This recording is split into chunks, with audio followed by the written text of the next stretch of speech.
Il y a des familles, malgré tout ce que vous faites, l'humiliation vous rattrape toujours. Vous avez comme un manteau d'humiliation sur vous. Même quand les bonnes choses vous arrivent, ça termine par les pleurs. Ça termine très mal. À chaque fois qu'une bonne chose vous arrive, vous avez déjà peur. Parce que vous savez que ça va mal se terminer. Je déchire le manteau de l'humiliation. Je renverse le manteau de l'humiliation. J'ordonne que ce soir, le manteau, le combat de l'humiliation s'arrête avec toi. Ça n'ira pas au-delà. Ça ne peut pas aller au-delà. Saint-Esprit. Tu n'es pas né pour être humilié par le diable. Écoute mon frère, il y a une différence entre la vallée que Dieu impose aux enfants de Dieu et l'humiliation que le diable impose.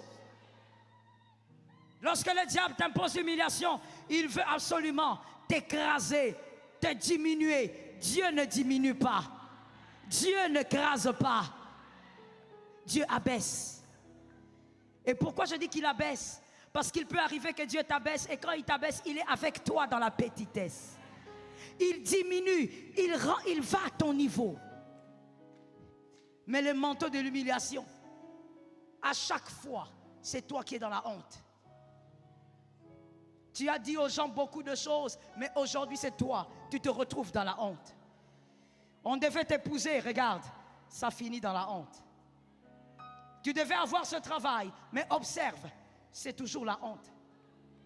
Tu t'es marié en croyant que tu allais être heureuse, heureux, mais regarde comment tu vis dans la honte.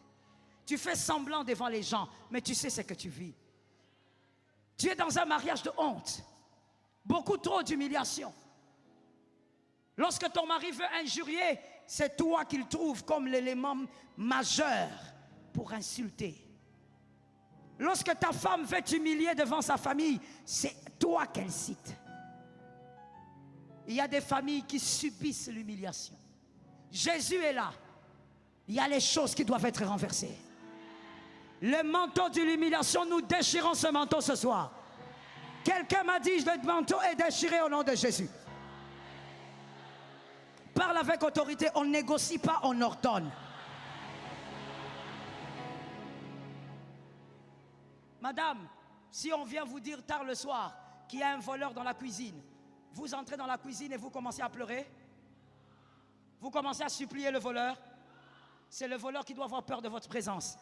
Quand tu dois déclarer, ne prends pas ça à la légère, tu ne négocies pas avec le diable, tu ordonnes que ça se fasse. Le manteau de l'humiliation doit être déchiré.